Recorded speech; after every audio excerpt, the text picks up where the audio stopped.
10 sinais do supercrescimento bacteriano no intestino.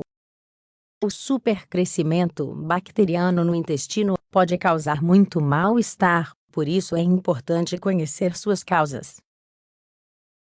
O supercrescimento bacteriano do intestino delgado, também conhecido como SBID, é uma condição na qual é identificado um número excessivamente alto de bactérias nesta parte do trato gastrointestinal. O intestino delgado é uma parte do sistema digestivo que se conecta com o estômago, tendo como função digerir os alimentos e absorver seus nutrientes. Normalmente, ele contém poucas bactérias, quando comparado com o intestino grosso, além de ser um tipo de bactéria diferente. Dessa forma, quando ocorre o SBID, o intestino delgado fica repleto de bactérias. Tais bactérias se assemelham mais às do intestino grosso, em uma quantidade exagerada, que não faz bem para a saúde.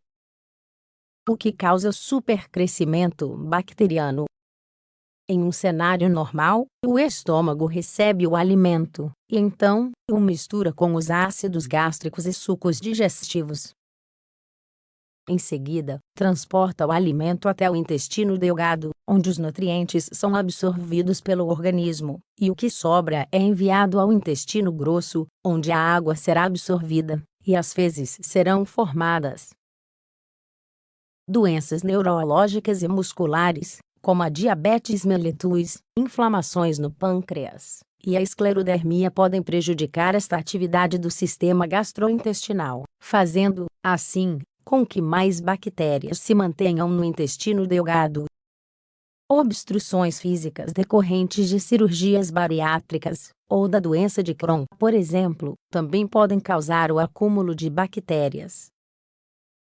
Além disso, a diverticulite é outra doença, que pode causar o supercrescimento bacteriano. Ela é caracterizada por pequenas bolsas salientes nas paredes do intestino, que podem coletar as bactérias e mantê-las no intestino delgado, ao invés de enviá-las ao intestino grosso. Alguns antibióticos também podem alterar a flora intestinal e contribuir para o problema, assim como uma alimentação rica em açúcar, carboidratos refinados e álcool. Quais são os sintomas do supercrescimento bacteriano? Agora que já sabemos do que se trata, vamos listar os sintomas do supercrescimento bacteriano. O paciente não necessariamente irá sentir todos eles.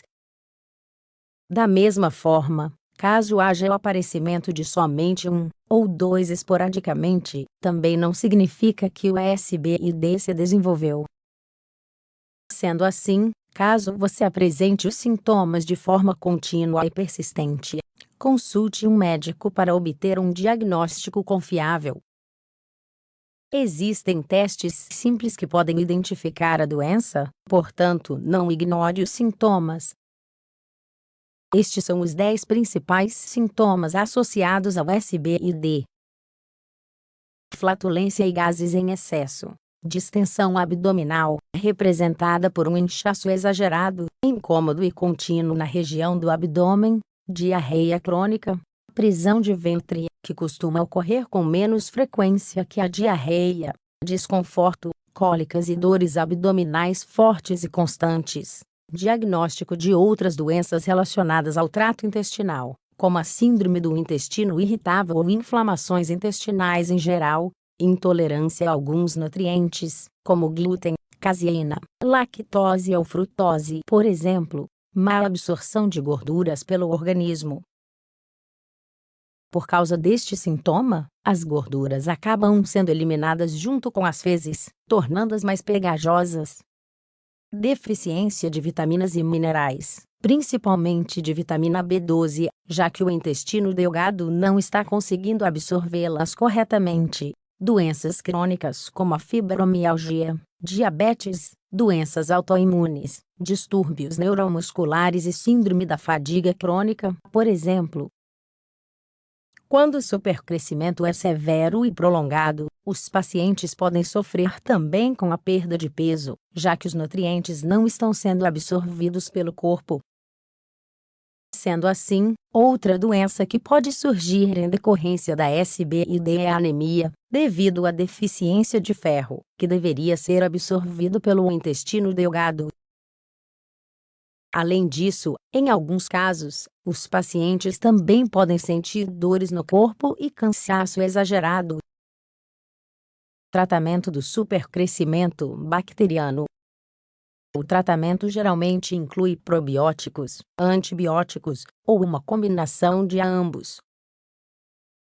Medicações utilizadas para controlar e eliminar os sintomas e as bactérias em excesso, podendo variar entre 1 e 2 semanas.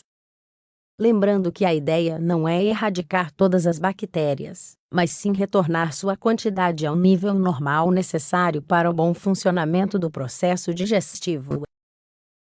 Como falamos anteriormente, o SBID pode estar associado a várias doenças, portanto é importante tratá-las para que não ocorra novamente. Lembrando que devemos sempre evitar a automedicação e consultar um médico antes de tomar qualquer tipo de remédio. Para prevenir condições, como esta e outras, que ocorrem no trato gastrointestinal, devemos manter sempre uma dieta saudável, rica em frutas e vegetais, e evitar o consumo de álcool, açúcar e carboidratos refinados.